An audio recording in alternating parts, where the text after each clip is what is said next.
ही आपली संस्कृती आहे। ही सावंतवाडी संस्था आहे ज्या बापूसाहेब महाराजांचा उल्लेख स्वतः राष्ट्रपिता महात्मा गांधींनी रामराजा असे केले, त्यांच्या आम्ही नागरिक आहोत। तर ते आपण राखलं पाहिजे। सद्विचार सद्बुद्धी नेहमी याच्यावर आपण मार्गक्रमण केलं पाहिजे आणि ते करायचं असेल तर आपल्याला या ठिकाणी शांतता समृद्धी सगळं काय आणायला लागेल।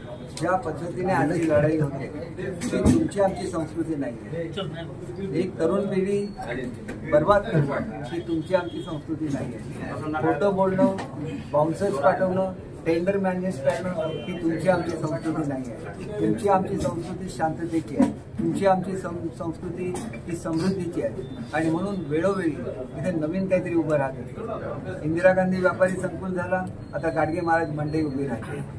त्या ठिकाणी चांगल्यापैकी क्रीडांगणं झाली, तर त्याच्या पुढची आता प्रक्रिया चालू झाली आहे।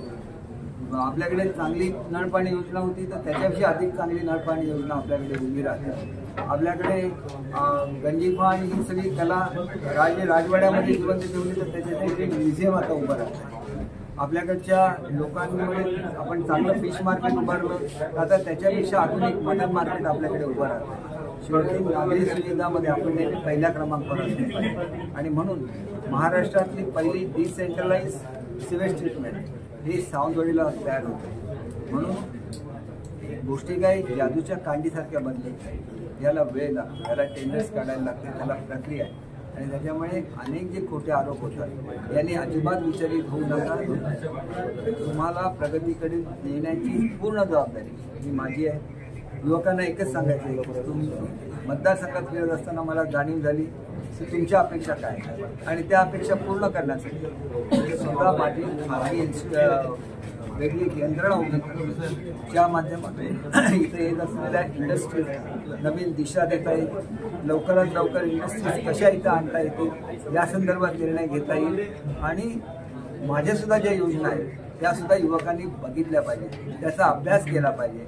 32-32 लाख रुपये पगाराची नोकरी सर्वसामान्य वायरमनला किंवा या ठिकाणी एखाद्या मोटर मेकॅनिकला किंवा एखाद्या हॉटेल मॅनेजमेंट केलेल्या मुलाला मिळू शकत नाही। मग ह्या अपॉर्च्युनिटीचा 100% खर्च मी करतो। मी म्हणजे मंडळ कमिटीचा चेअरमन आहे। तुम्ही याच्यामध्ये इंटरेस्ट घेणार नाही का? की कोणीतरी तुम्हाला फसवलं की तुम्ही त्याच्या मागे धावत राहणार? तुमची शक्ती त्याच्यातून समाज घडला पाहिजे आणि ती शक्ती चांगल्या कामाला लागली पाहिजे। म्हणून अनेक युवक ज्या चांगल्या मार्गाने आज जात आहेत, कोणी या मार्गापासून दूर झालेलं असेल तर त्या युवकांनी सुद्धा मेन स्ट्रीममध्ये यावं आणि युवकच विकास करू शकतात याच्यावर माझा स्वतःचा विकास आहे, स्वतःचा विश्वास आहे आणि म्हणून त्या युवा शक्तीला योग्य दिशा दाखवण्याचं काम पुढच्या काळामध्ये करण्यासाठी माझ्या वयामध्ये माझा आणि तुमचा कनेक्ट होऊ शकत नाही आणि म्हणून ही सामाजिक जबाबदारी मी माझ्या मुलीवर ठेवलेली आहे।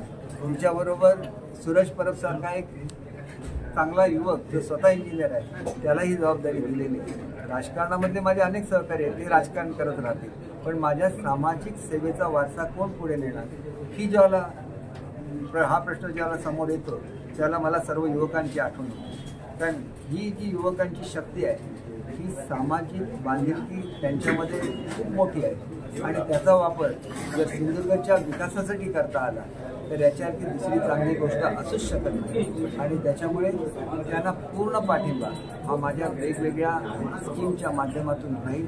या युवा शक्तीला योग्य दिशा देण्याचं काम पुढच्या काळात केलं जाईल आणि सर्वांगीण विकास सिंधुदुर्गचा होत असताना या युवा शक्तीला त्याच्यामध्ये सहभागी करू।